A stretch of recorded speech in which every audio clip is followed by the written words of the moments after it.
Hello everyone, welcome back to another episode of entitled Parents. In today's episode, you're criticizing us for saying P. Just look at your son. How to tolerate and fake care about my entitled mother. EP throws coffee on me when I'm half her age. Before we get started, make sure to subscribe so you will never miss a video. So let's get started. You're criticizing us for saying P. Just look at your son. Back in the more innocent time of the late 90s, this was when the Monica Lewinsky was picking up steam. Sorry, scratch that, I was involved in Boy Scouts. We had one boy in our troop who was always causing problems. He had a short temper, and when upset would often throw tantrums, cursing and screaming. He would disrupt events, then pitch a fit when reprimanded, and would sometimes get into fights with the others. His stepdad was also one of the adult leaders in our troop. One summer, the troop ended up taking a trip out to a Disney World. Bratty Scout's stepdad ended up providing us with an RV for the trip and brought his wife along. This woman was a Karen nearly 2 decades before we knew what a Karen was. She wore tacky, leopard print clothing that looked like they belonged to someone a bit smaller than her. She had reddish hair that she kept in a pixie cut, and wore heavy makeup and sunglasses, but the feature about her that stood out was that she shaved off her eyebrows only to pencil them back in. Think the Batman Call from the Adam West series back in the 60s. Since an RV wasn't enough to accommodate for everyone, a van from the church where we held Boy Scout meetings was also used for the trip. To make things fair, the troop was split into 2 groups, and we would alternate vehicles each day. For this story, me is me, BS is Bratty Scout, EM is Bratty Scout's entitled mother, SD is Bratty Scout's stepdad, B is my buddy, and IV is my other friend. Now on to the story. On this particular day of the trip, it was our turn to ride in the RV. After a couple of days in the main parks, we went try and cool off at one of the nearby water parks. Unfortunately for us, as soon as we pulled into the parking lot, the bottom fell out of the sky, and we ended up in one of Florida's signature torrential downpours. Since there was thunder and lightning, the best we could do was just sit in the RV, and hope the rain would let up soon. B decided to get up and grab something from the back of the RV. As he stood back there, from the front, he looked like he was in a very distinct position. Hey, B. It looks like you're peeing in the sink. Me, laughing, you're right, he does. SD, hey, watch your language back there. I'll have you know we have a lady present. He then pointed over to his wife. Me, under my breath, wasn't she swearing like crazy about an hour ago? EM, that's right. I am a lady and I deserve to be treated with respect. BS, turning red, shut up, Mom. EM, no, I won't shut up. You are some of the worst behaved kids I have ever seen. I thought BS was bad until I met you. This went on for several minutes. A long spiel about how our parents did horrible jobs raising us, how we never showed anyone any respect, and how we never watch our language. All while she's cussing us out. By the end, the tension in the RV was so thick, you could cut it with a +15 sword, and every one of us could do nothing except sit there and stare daggers at this woman. I kept looking out the window hoping the rain had stopped. No such luck. We eventually left without ever getting to go to the water park. That evening B and I went to complain to the scoutmaster, who also happened to be B's uncle. The most he could do was look at us and tell us his hands were tied. A few other incidents occurred that trip, such as BS throwing a tantrum in a Taco Bell after slightly spilling his drink. His SD tried to reprimand him only for EM to stop him from doing anything. Then there was one incident even the scoutmaster couldn't ignore. EM cussed out one of the other adults on the trip who had special needs. After the trip, EM was banned from attending any future scout-related functions. The scoutmaster admitted had it not been for the fact that her husband provided the RV, he would have personally dropped her off at the nearest Greyhound station and told her to take a bus home. 2 years passed, and BS behavior had not improved. If anything, he was getting worse. Finally, the senior patrol, which consisted of several of us from the trip, including B and me, had a meeting to discuss BS. I tried suggesting his parents put him in therapy. The scoutmaster told us they tried suggesting that, but his mom wouldn't go for it. We ended up coming to a unanimous vote that he be kicked out of the troop. Our scoutmaster afterwards lamented that in his 20-plus years as a scoutmaster this was only the 4th time he had seen the senior patrol vote someone out. How to tolerate and fake care about my entitled mother. I'm a high school senior, so I'm hoping I can go to uni out of state to get away from my mother, but my mental health is really worrying me if I can even achieve the grades for that this year. Going to talk about some behavior, and it'll get worse as I go. Around age 11 I was in charge of getting the mail every week, and we had the mailbox key on a lanyard. One day I get asked to go get the mail. Cool, I've done it lots, but this time I can't find the mailbox key anywhere. Cue extremely angry mother screaming her head off, ordering crying little me around the house that I lost it, and that I never put things back to where they belong. No food for the weekend and constant degrading. She forgets about this mailbox key. A week or so later my mother notices a note on our mailbox section that the key was left in the mailbox, and that they had taken it, and to call them to get it back. The best part is, my mother laughs that she forgot the key in the mailbox without an ounce of apology for her behavior towards me. Ever since I can remember, like age 5 plus, there was always complaining about how I was so expensive, and how much everything costed. We are low middle class, but not in poverty or anything like that. Even appliances or completely mandatory things were considered for weeks, and when a purchase finally happened it was the cheapest product, and the car ride home was complaints about how expensive it was. Mother, I don't think a $20 blender is something for you to blame little child me for. As a result I've gotten a bit sensitive to money as I am so deprived of it. Every year for my birthday and Christmas my gift was a $15 gift card my mother got for free for doing an online survey.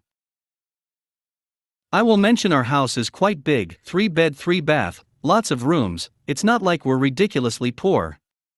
I don't understand the stinginess with money. I have absolutely no self-worth anymore. If my mother doesn't want to give me spending money, that's totally cool. I can get my own job. I got exploited and overworked at this bubble tea shop run by Chinese international students, 8-hour shifts with no breaks allowed. 1 water break is okay, too busy for bathroom breaks, and don't even think about trying to eat anything because you will be too busy to even think about that. Even though I worked 9 to 5 or 5 to 12 a.m. every day, I didn't really mind because it meant I was making money.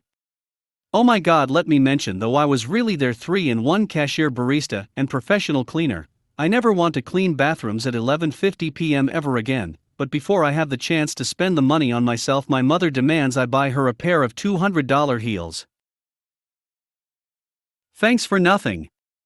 And this job was certainly not welcomed by my mother with the nice dialogue that I was a selfish money-hungry monster with no empathy nor care for anyone, and that my mind was only on money 24/7. I'd think actually I have an overabundance of empathy and all that. I even bought my manager who exploited me gifts when I was forced to quit the job by my wonderful mother, because I felt bad about leaving the store, lol. Plus I got the most tips, so they were definitely losing out on a good naive little minion, but I did feel bad and I got them gifts. But yes, I was eventually forced by my wonderful mother to quit the job, and I am now a moneyless money-loving monster once again. Last but not least, every morning when I was entering middle school, I would get greeted with the phrase, "I wish you were dead." I'd cry in the garage before I walked myself to the bus stop, and just go to school like that. It was a daily thing, and I realized she really meant it as she said it so casually and constantly. It has really messed up my self-worth and confidence. I know it's a logical fallacy, but if the person who is supposed to love you the most unconditionally wants me dead, then am I just a horrible person? Of course not, but these thoughts still float around my mind. And my mother also said this point too, that if she can't stand me, then do I really think anyone else can stand me? Actually, mother, I got asked out 7 times in my junior year. Take that. I'm now immune to the death wishes or death threats such as, "Oh, if I had the chance I would have already killed you." Okay, miss girl, you can think that, but recently one that made me cry lots was, "Don't call me your mother anymore," and that one really broke me. Add the constant degrading and the "you're so expensive, why do I do everything for you, I do not like my mother at all." Additionally, never in my life have I heard my mother admit that she was the one in the wrong. Even a simple mistake, she blames it on external factors that have nothing to do with it and changes the topic and goes back to screaming, smiley face. Recently I have tried to not talk to my mother, if not necessary, as I don't want to get upset, but my mother ends up getting angry as to why I don't care about her. She gets extremely upset asking me why I'm not concerned and why I don't care for her, and also adds that I will never find a boyfriend, but Miss Girl, I could have one right now if I wanted, hee, but I can't even bring myself to fake this type of behavior. She wants me to be genuinely concerned and ask her about her day, and ask her if she's tired and stuff like that. Girl, I don't want to, and frankly I don't care about you. How do I fake smiles to my mother and somehow look past all this wonderful treatment and care for her? P.S. My mom doesn't have a job at all. And actually leeches off my dad, who doesn't live with us, but she still wants to divorce him. She's the lowest of the low. EP throws coffee on me when I'm half her age. So this happened years ago now at my first job, but I figured I'd finally post it. It remains, to this day 17 years later, the worst customer experience I've ever had. So, 15-year-old me has their first job at an amusement park. I worked in the games department, and this day I was working one where you fish magnets out of the water that moves around. Pick up yellow, you get a small prize. Pick up a red magnet, you get a medium one. You pick up both red and yellow, it counts as yellow, you get a small prize, and shaking the magnets off to try again gets you banned from the park for cheating at the games. People, needless to say, don't realize this, so the first time we always just tell people, hey, just so you're aware, shaking the magnets off can be considered cheating, so for next time make sure you just leave them on, okay? Now we get to the main story. EK entitled kid, EM entitled mother, only abbreviations I'll use. EK, who is about 9 to 10, and EM, who is early to mid-30s, walk up to the booth, and my co-worker takes the money, give the kid the stick with a magnet, and goes to help someone on the other side while I'm restocking our medium prize display. EK goes for a red magnet, and catches about 6 yellow magnets instead. Well, he doesn't want a small prize, obviously, so he looks at co-worker, grins when he sees she isn't paying attention to him, and starts shaking them off. I, however, did see, so I grab the small prize bin, walk over, and put my hand on the stick, not him. Me, okay, go ahead and pick your small prize. Just so you know too, shaking the magnets off can be considered cheating, so FO dash. EM, excuse me? How dare you accuse my son of cheating? He doesn't cheat. Me, sorry, I dash. EM sad face starting to yell, he would never cheat, UF asterisk asterisk asterisk INGB asterisk asterisk asterisk H, how dare you accuse him of that, he's a good boy, you little C asterisk asterisk T, I'm getting you fired for this, you little F asterisk asterisk asterisk INGB asterisk asterisk asterisk H. She takes the lid off her cup while yelling at me. I hadn't noticed at the time because I was 15 getting screamed at by a random adult, and threw her half-full coffee at me. It wasn't burning hot, but it was still warm. By this point, of course, other workers in nearby games had more than noticed, along with a small group of adults who were playing the games too. She seemed to realize she probably shouldn't have thrown the coffee when I burst into tears and just started sobbing on the spot. I mean, I was 15, and at the time not emotionally stable by any stretch, so she grabbed EK's arm and dragged him off, throwing the small prize back into the booth without aiming. I'm honestly not sure where it landed as I wasn't in a good state. The co-worker at the whack-a-mole station ran back to call security since we had a phone behind the whack-a-mole booth, and the people at the milk jug toss and scatterball stations ran over to help me out of the booth with co-worker at our booth, and into where the phone also was to get me out of the public eye while security came and took everyone's description of EM. Fortunately no one had left and security was to us fast enough. EM was caught up with soon enough as a result since they did a park-wide search, and took her name and picture for the do not admit list. I didn't think to press any charges at the time, in retrospect I wish I had. I went home early too, Since I couldn't stop crying until long after my dad picked me up, he got me ice cream later and watched a really bad horror movie with me. It was our dad-daughter thing, and fortunately I'd had the following couple of days off anyways. I have never forgotten this incident, and remains my worst customer service experience, though hardly the only time I've been yelled at. It is the only time I've been physically assaulted on the job. Wherever Karen is these days, I hope she realizes what a monster she is, but I doubt that. She'd be in her late 40s or early 50s by now, and now that I'm the age she was at the incident, I cannot even imagine yelling like that at someone half my age over something so minuscule.